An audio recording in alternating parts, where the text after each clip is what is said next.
and welcome back to my channel.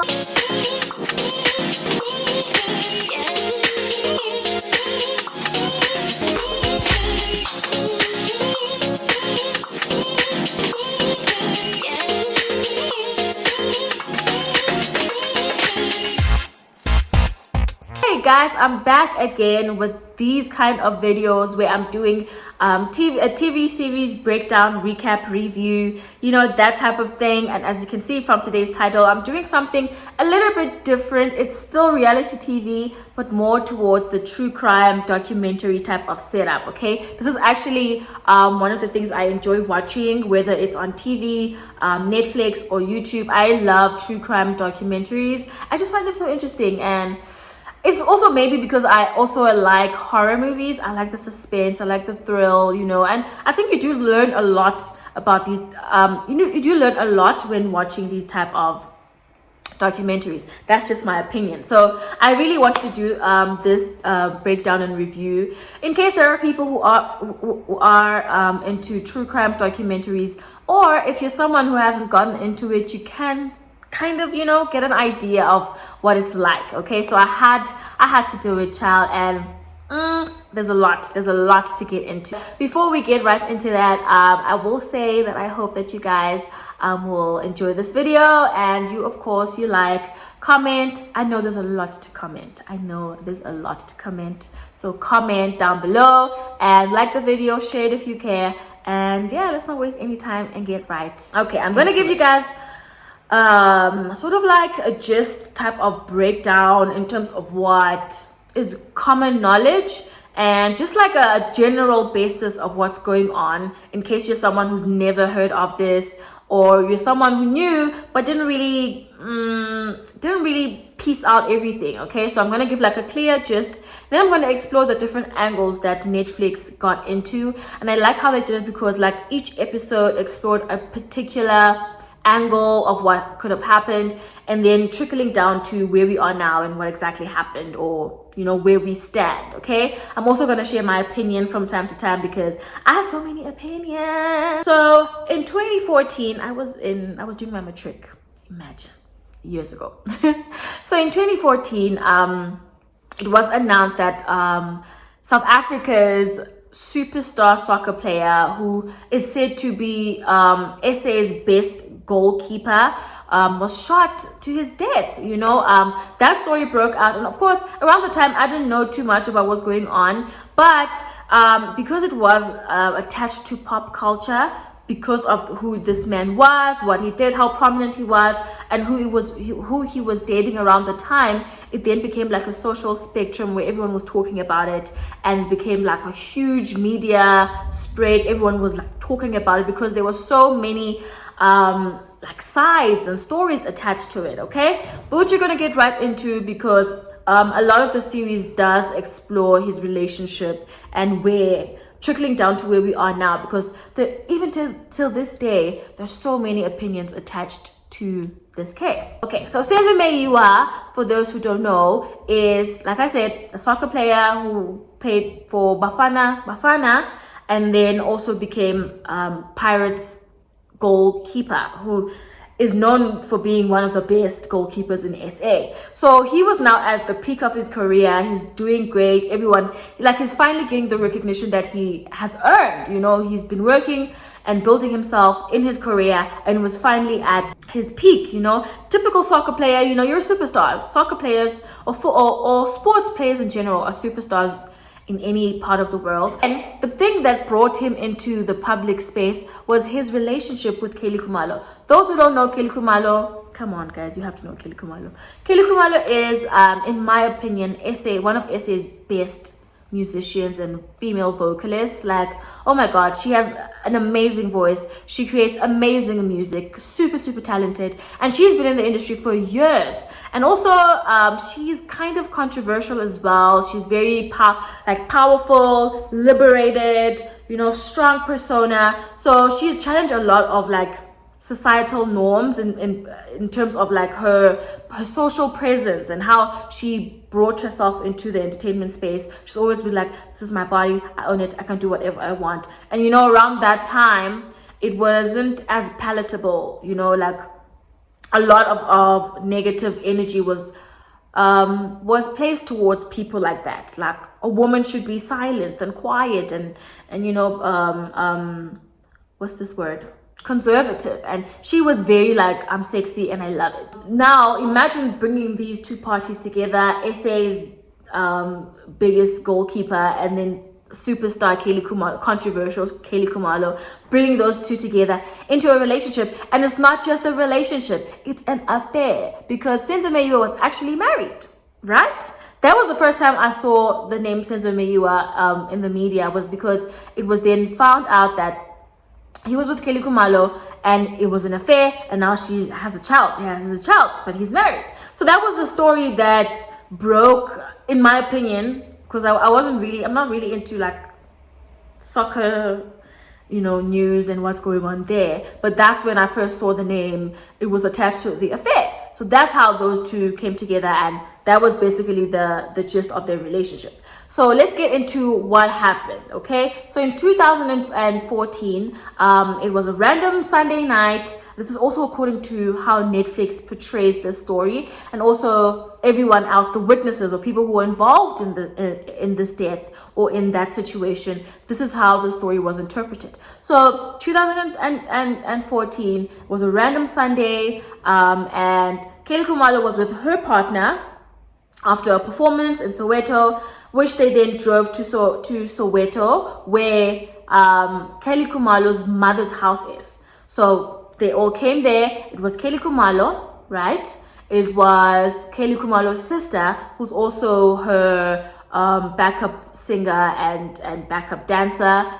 And then we have Senzo Meyiwa, who's obviously Kelly Kumalo's partner, and Senzo's best friend. A great day where Kelly was performing. Then they drove to Soweto, Kelly Kumalo's mother's house, where they will be having Sunday lunch and having a chill day, after, just Sunday vibes. You can imagine.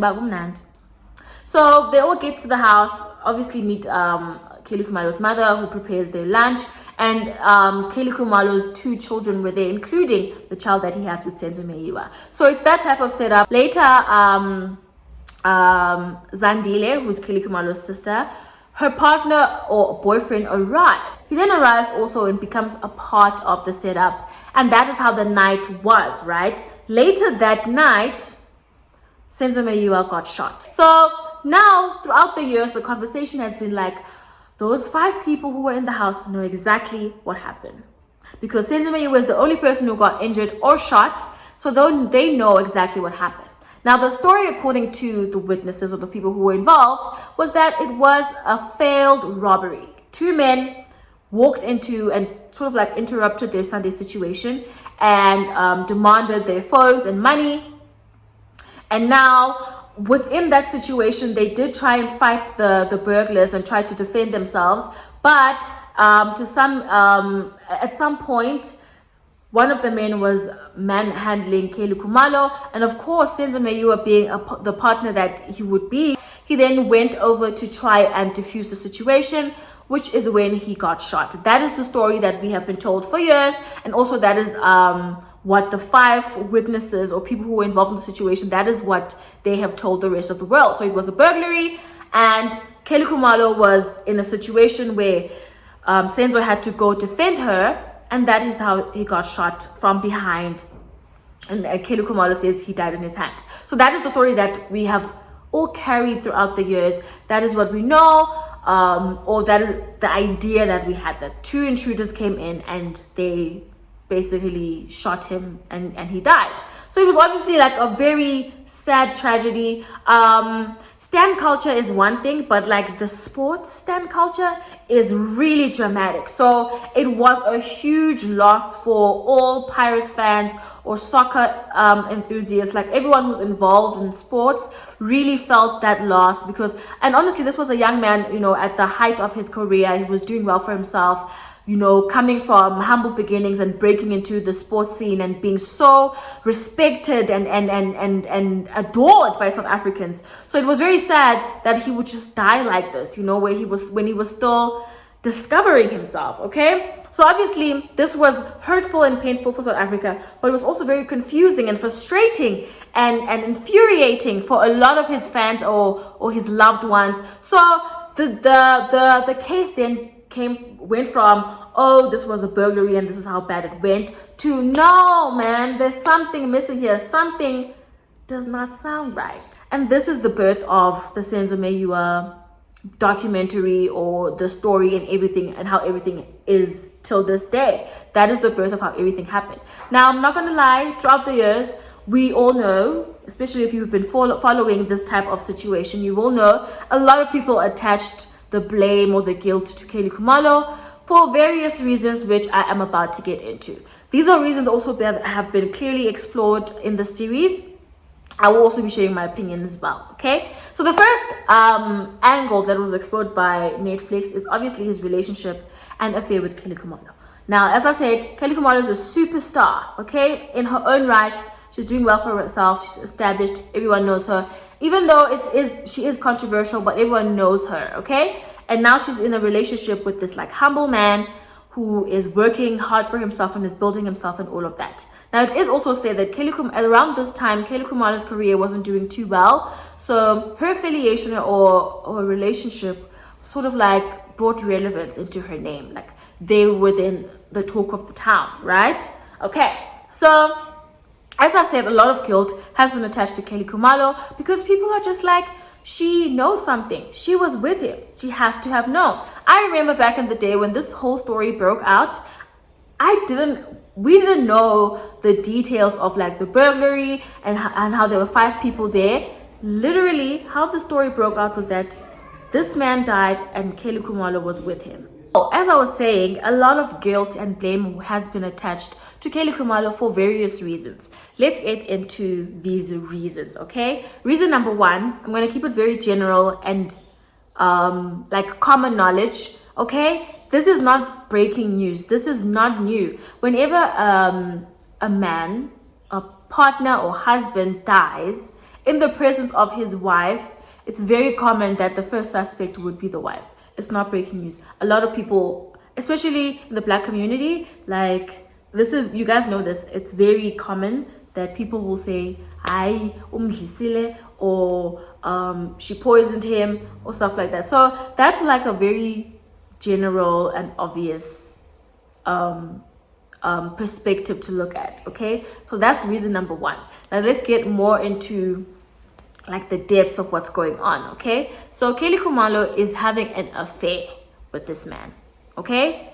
And a lot of different characteristics kept mentioning how passionate Kelly Khumalo is as a person. This is now them breaking down her personality. They all mentioned how cultural she was, how passionate she was, and how, in a sense, she has a temper, okay? They mentioned these 3 aspects of her in a way that is kind of like bringing this dysfunctional and not supernatural, but in the sense that she has forces helping her to be who and what she is, because they really placed emphasis on the fact that she was cultural, spiritual, she was in touch with her culture and her tradition, blah blah blah, you know.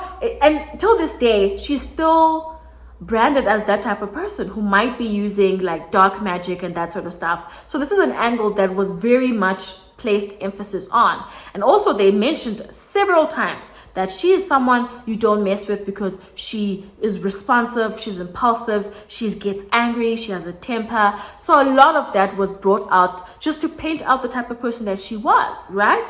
So that's also a viable reason that for whatever reason she, as the side chick, might have gotten frustrated and just felt angry that this man was still married and he lied to her about his marriage. Also with the Kelly Khumalo thing, I think it was also very easy for people to associate or attach this tragedy to her, because there's a conspiracy about the fact that whoever Kelly Khumalo is in a relationship with will go through some sort of tragedy.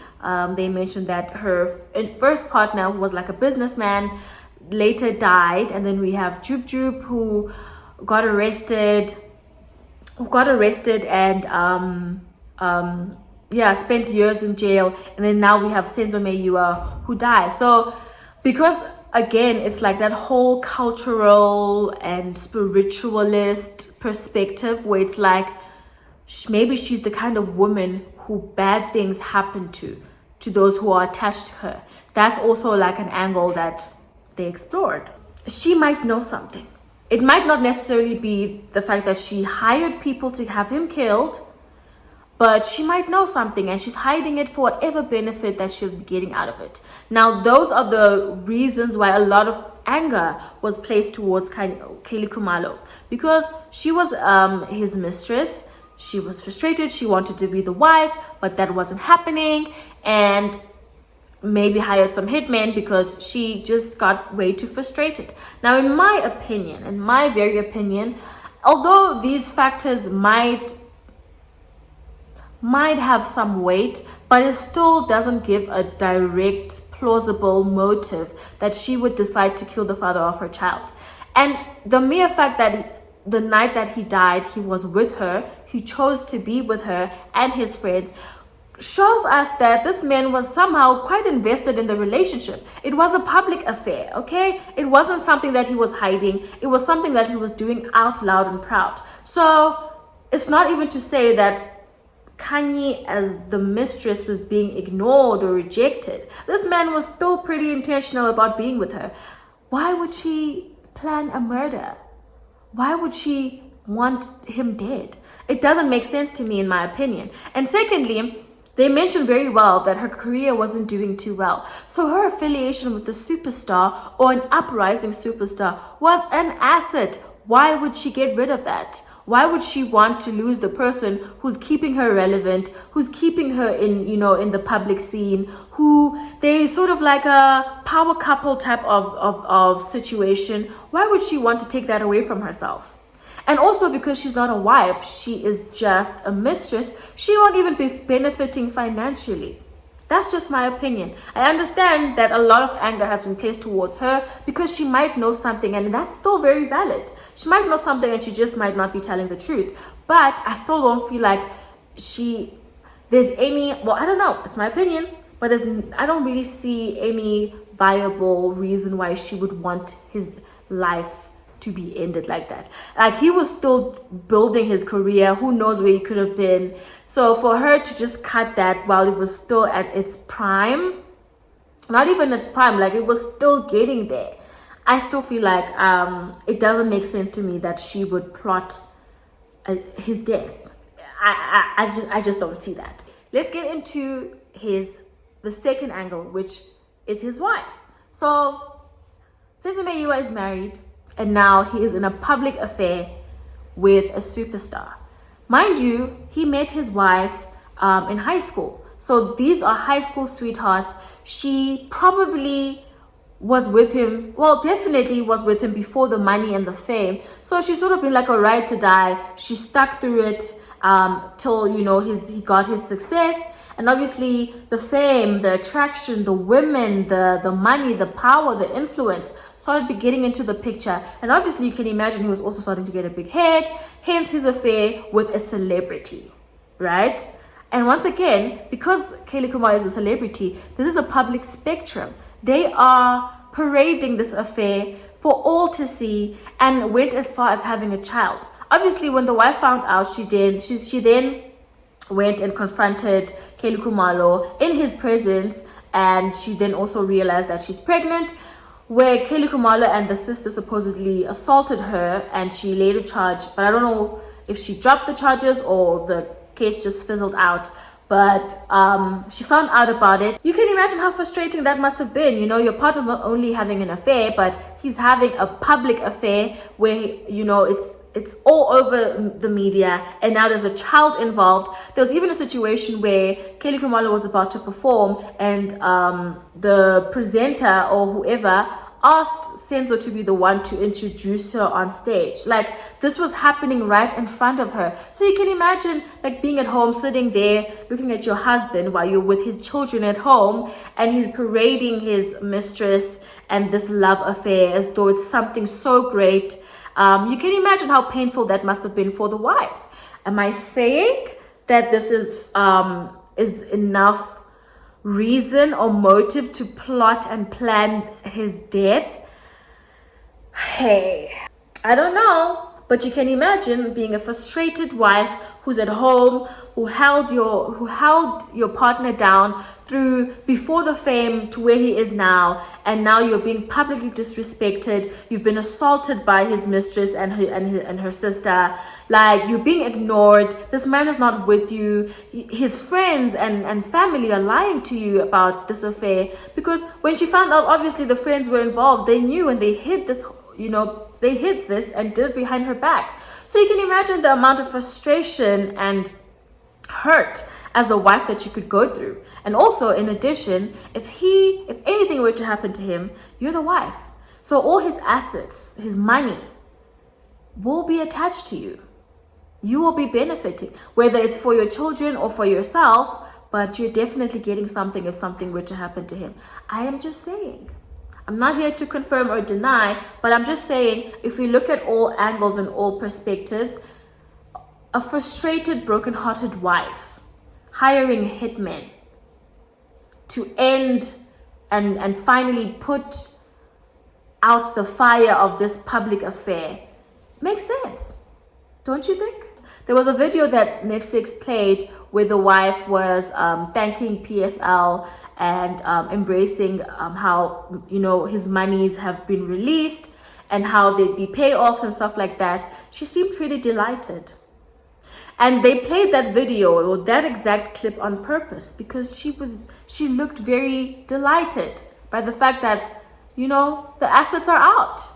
The money is in. Maybe she's happy because her children are going to have a secure future, and that's very valid. But, you just lost your partner.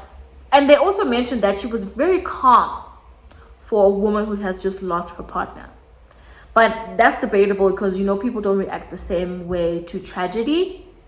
But hey, okay, so next angle, which in my opinion is probably the most interesting one. The case is still going on, and I think we should explore more of this particular aspect. So as I've mentioned, in the 5 people that were in the house, the last person to arrive was Longwe Twala, who is the son of a very prominent and well-known and respected producer and businessman, Chico Twala. That is his father. And Longwe is supposedly also a musician who made his fame and money at a very young age, and that sort of also became the demise of his life because he then got into drugs and his career trickled out and he just became maybe, let's say, a son with a silver spoon and a corrupted future, because they do mention very well that he got into drugs and that sort of changed his whole life. His fame died out. He was really not considered a person.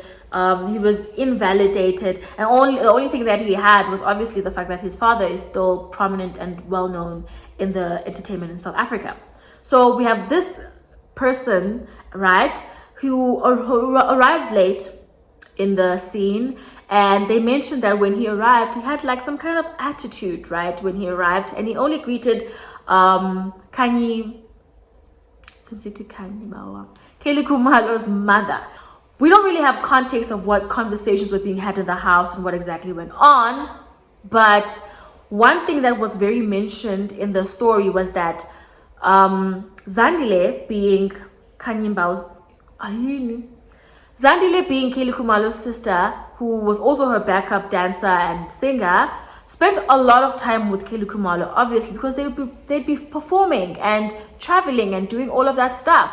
And so obviously Senzo, being Kanye's partner, would be around, right? But Senzo would bring a friend, okay? Hence, even in the night of the tragedy, Senzo was there with his friend. So you can imagine it's a sabo 2x2 thing, because then if Kanye is being lovey-dovey with her, if Keli Khumalo is being lovey-dovey with her partner, then Zandile would obviously maybe have to mingle with the friend that was brought there. It was also mentioned that Senzo had also demanded that no one speaks of Longwe, who is Zandile's partner. So there was this idea that it could be possible that Senzo was hooking Zandile up just so they can have like a double date cute type of situation. And obviously this could frustrate Longwe. Obviously, as a partner, you wouldn't like it if your partner is spending a lot of time with someone else and their male friends, and you guys are in this like coupled setup. You can imagine that's kind of frustrating. So that's the idea that we're given here, okay? And in my opinion, this is my fair opinion, if you put a junkie or frustrated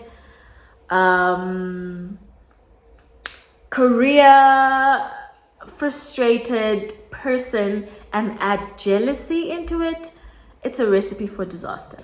And in addition to my opinion, right, they mentioned that Longwe's statement of what happened is probably the most interesting, because in his in this storyline, he was the only person who wasn't in the house when the tragedy happened, right? Because according to his statement, they were all there together. The burglars or the intruders walked in, and he tried to protect everyone else by trying to push one of the guys out, which he failed, but managed to get himself out. So that's number one. You know, he managed to leave the house, which is suspicious because I highly doubt that burglars would allow a witness to run loose and do nothing about it. But let's say that happened, which is perfectly fine. So he then escapes, and according to his statement, he tries to call out for help, but because it's late, no one responds. Suspicious, because I can imagine I could stand here and scream in this complex and I know someone will peep out the window. Whatever the case may have been, I don't care if it's midnight. Someone will hear something. But hey, according to him, that's possible. That's what happened. Another thing in his statement was that he couldn't even call the police or anyone because his phone was left in the house, right? So he ran out without a phone and he didn't manage to get any help. You can just imagine, what was he doing for all that time? Like, what kind of haze he was in when he ran out, that he was just helpless and he just stood there, not getting help, doing absolutely nothing. And we don't really get much about what happens after. Like, he ran out and then what? Did he go back to the house? Like, what exactly happened? But another interesting thing is in his statements, he's also part of the people who play out what happens in the house. He also mentions, because he was trying to clear his name in a radio interview where he mentions what exactly happened, and he mentioned that he ran out. But he also says, Senzo was trying to protect Kanye and he got shot in the back. How does he know that if he wasn't in the house? How does he know what Senzo was doing before he got shot if he wasn't in the house? That doesn't make sense. He's supposed to say, I don't know what happened in the house. That's all he's supposed to say. I wasn't there. But he explains in detail what happened in the house, but he supposedly ran out. And another clear mistake that he made is that when he was asked by the radio personalities what happened after, and he mentions that their belongings were confiscated by the cops, so everything was taken into custody. And they asked him, what did they take of his? And he was like, well, they took my t-shirt and stuff like that, but they didn't take my phone because my phone was in my pocket. Jani, show me. How was your phone in your pocket where in your initial statement you clearly say your phone was in the house? It wasn't with you, so you couldn't call for help. Suspicion. In my opinion, I believe that Longwe might be a very prime suspect, but obviously the motive would be like jealousy and frustration, and he's probably not in his right mind because he's a drug addict or a recovering drug addict allegedly. But also it would be easy to have them protect him because he's the son of a known producer and businessman who's known and respected in South Africa. And also, in addition to this, when Senzo was shot, Chico Twala was the first person Kelly Khumalo called that night. Why? Yes, they were working on an album together around the time, but it doesn't make sense why after your partner's death you would call the father of your sister's boyfriend. Why? Hence, I'm saying it would be easy that if he were the one who was guilty of this tragedy, they would protect him because he's the son of someone who's influential. And Kelly was working on an album with him. Who knows what benefits are going to come out of that? So maybe that's a plausible reason why she would protect him, because she wants to benefit career-wise.